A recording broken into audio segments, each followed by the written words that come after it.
Assalamualaikum warahmatullahi wabarakatuh. Bagaimana kabar kalian sahabat Khobar Media? Mudah-mudahan aya dina kasalametan tur kabahagiaan, amin. Kali ini channel Khobar Media akan membawakan sebuah kisah, yaitu dua pemimpin yang akan menguasai dunia. Siapakah dua pemimpin tersebut? Barangkali dari babaturan Khobar Media ada yang tahu tentang dua pemimpin yang akan datang menguasai dunia. Boleh di komen di kolom komentar. Sebelum masuk ke dalam ceritanya, tong hilap subscribe, like, sareng bagi-bagikan video channel Khobar Media, agar tetap semangat membuat konten-konten yang bermanfaat bagi kalian. Dan siapkan kopi beserta udutnya, jika suka udut dan ngopi, atau bagi kalian yang suka rebahan, benerken posisi rebahan kalian. Akan ada dua raja atau dua pemimpin yang akan menguasai dunia di kemudian hari, menjelang datangnya hari kiamat. Dua raja tersebut adalah, yang pertama, Dajjal. Dajjal adalah seorang tokoh dalam eskatologi Islam yang akan muncul menjelang kiamat. Dajjal dikatakan kafir dan jahat, pembawa fitnah terbesar dan tidak ada ujian yang terbesar selain itu. Lafaz Ad-Dajjal diambil dari perkataan orang Arab, Dajjala al-Bair, maknanya adalah dicat dengan tertutupi dan menutupi dengannya. Makna asal dari kata Ad-Dajjalu adalah mencampur adukkan, dikatakan Dajjala iza labisa wa mawahu, maknanya adalah merancukan dan mengaduk-aduk. Jadi, Dajjal adalah orang yang merancukan, pendusta dan yang diberikan sesuatu yang luar biasa. Kata tersebut termasuk bentuk mubalagah, melebihkan, dengan wasan fa'alu, jadi maknanya adalah banyaknya kebohongan juga kerancuan darinya. Bentuk jamaknya, Dajjaluna, sementara Imam Malik menjamakkannya dengan kata, Dajjalatu, dan termasuk jamak taksir. Kemudian kata Dajjal menjadi kosakata Arab yang lazim digunakan untuk istilah nabi palsu. Namun istilah Ad-Dajjal merujuk pada sosok penyamar atau pembohong yang muncul menjelang kiamat. Istilahnya adalah Al-Masih Ad-Dajjal, bahasa Arab untuk Al-Masih palsu adalah terjemahan dari istilah Syria Mesiha Degala yang telah menjadi kosakata umum dari Timur Tengah selama lebih dari 400 tahun sebelum Al-Quran diturunkan. Penjelasan ini telah disampaikan oleh Nabi Muhammad tentang akan adanya kedatangan Dajjal, dan para nabi sebelum Nabi Muhammad telah mengingatkan kepada kaumnya akan kedatangannya. Fitnah terbesar akhir zaman ditandai dengan kemunculan Dajjal. Inilah ringkasan pengikut-pengikut Dajjal di akhir zaman. Pertama, orang-orang Yahudi. Kedua, kelompok-kelompok menyempal dan khawarij. Ketiga, pelaku bidah dan kesesatan. Keempat, para wanita. Kelima, setan. Keenam, tukang sihir. Ketujuh, pengikut hawa nafsu. Sebagaimana yang telah kita ketahui bahwa salah satu tanda akan datangnya kiamat yaitu akan munculnya Dajjal. Dari beberapa pendapat ada yang mengatakan bahwa Dajjal dari kalangan manusia, dan ada pula yang mengatakan setengah manusia setengah iblis. Dan Dajjal pernah ditemukan oleh sahabat ketika Rasulullah SAW, yaitu ketika Tamim Ad-Dari terdampar di sebuah pulau dan bertemu dengan Al-Jasasah. Di akhir zaman nanti Dajjal akan membawa berbagai fitnah, dan fitnah-fitnah ini ada yang dimisalkan dengan berbagai cerita Al-Quran Al-Karim, yaitu di surat Al-Kahfi ada 4 fitnah Dajjal yang dimisalkan dengan cerita, dan dalam surat ini juga ada solusi untuk menghindari dari fitnah Dajjal tersebut, yaitu 1. Dalam surah Al-Kahfi ayat 10-27 menceritakan tentang 7 pemuda beriman Ashabul Kahfi, yang hidup di masa kerajaan Yahudi Durjana, yang mana di kerajaan ini makmur dan selalu ada apa yang diinginkan. Akan tetapi di kerajaan ini bersistem dan berhukum menyeleweng dari tauhid, sehingga 7 pemuda ini dikejar dan melarikan dirinya dari kerajaan zalim tersebut dan tertidur di dalam gua selama 309 tahun ditemani oleh seekor anjing yang bernama Hitmir. Dan hikmah di balik cerita ini yaitu, kelak Dajjal akan menyuruh orang-orang mukminin untuk menjadi pengikutnya dengan membawa kenikmatan, yaitu dengan menawarkan api dan air, dan apabila memilih api maka ia memilih surga Allah SWT, dan apabila ia bersedia menjadi pengikutnya maka ia memilih air yaitu neraka Allah SWT, dan ketika ia memilih api maka ia dibelah tubuhnya menjadi dua. Kemudian dari ayat 32-45 QS, Al-Kahfi yang menceritakan tentang 2 orang laki-laki, yang satu kafir dan yang satu bertauhid. Kedua laki-laki tersebut Allah SWT berikan sebuah kebun yang luas dan dialirkannya di setiap celah-celah kebun mereka sebuah sungai. Ketika itu yang kafir berkata kepada kawannya, yang bertauhid, hartaku lebih banyak dari hartamu dan pengikutku lebih kuat, dan ia memasuki kebunnya dengan angkuh sombong, dan ia berkata kembali, aku kira kebun ini tidak akan binasa selama-lamanya. Dan hikmah dari cerita di atas yaitu, kelak Dajjal akan mengaku dirinya sebagai Tuhan yang kekal bisa menurunkan hujan dengan sendirinya sehingga hati orang mukminin goyah sehingga murtad.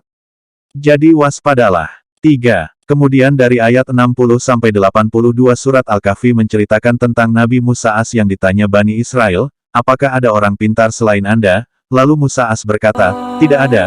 Musa As merasa dirinya tiada yang menandingi kepintarannya. Maka Allah SWT menurunkan petunjuk agar menemui seseorang yang lebih pintar darinya di sebuah laut. Maka Nabi Musa As mengikuti jalannya dan ditemani oleh seorang pemuda dari kaumnya. Dan ketika sampai di tepi laut Musa As bertemu dengan seorang pemuda yaitu Nabi Khidir As. Dia mengajarkan Musa tentang ilmu laduni yang dijelaskan di ayat 71-77.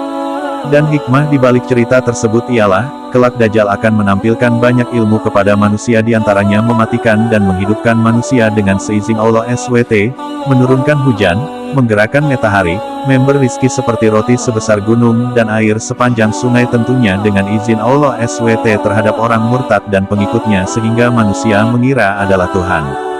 4. Kemudian dari ayat 83-99 QS, Al-Kahfi menceritakan tentang kehidupan Nabi Zulkarnain di bumi yang memiliki kerajaan dari timur hingga barat dan bisa berpindah-pindah tempat dalam kurun waktu yang cepat, dan ia telah melihat tempat matahari terbit dan terbenam. Lalu ia mendatangi satu kaum yang bertetangga dengan Ya'juj wa Ma'juj dan kaum itu meminta kepada Zulkarnain agar dibuatkan benteng pemisah antara ia dengan kaum Ya'juj wa Ma'juj yang sering merusak di muka bumi ini. Lalu Zulkarnain membuatkan tembok pemisah antara kaum tersebut dengan Ya'juj wa Ma'juj yang sangat besar di pegunungan yang tinggi yang cara pembuatannya dijelaskan dalam ayat 96 Al-Kahfi.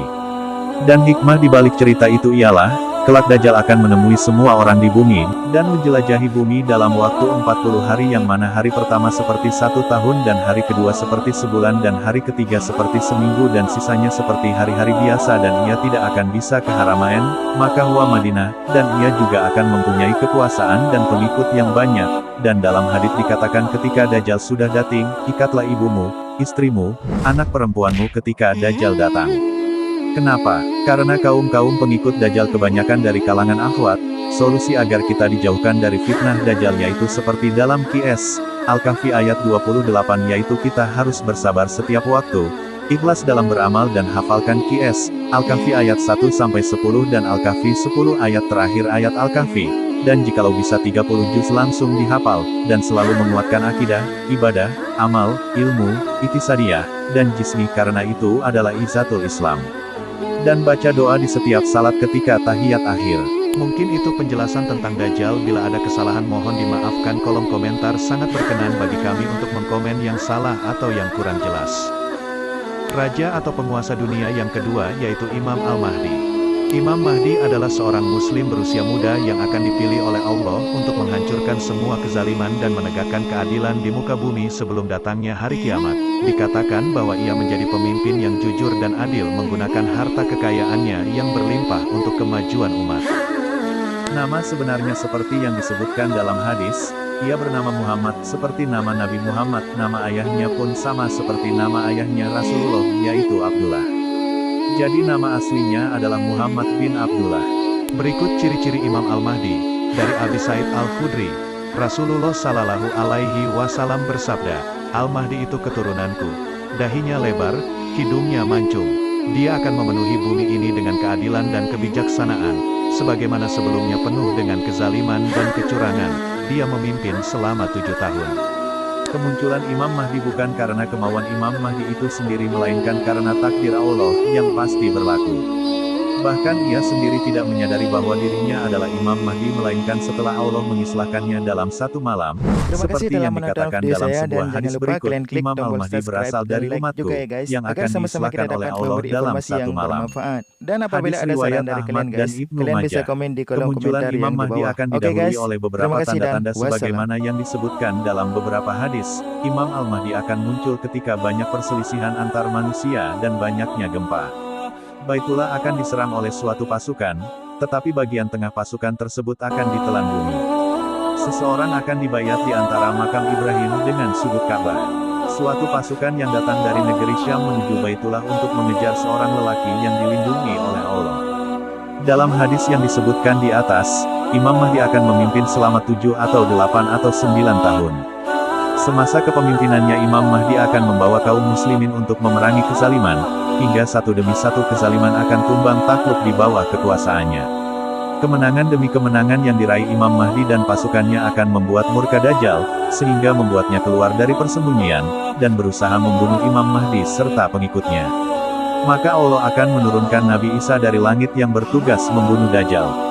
Imam Mahdi dan Nabi Isa akan bersama-sama memerangi Dajjal dan pengikutnya, hingga Dajjal mati ditombak oleh Nabi Isa di pintu Lut dalam kompleks Masjid Al-Aqsa. Wassalamualaikum warahmatullahi wabarakatuh.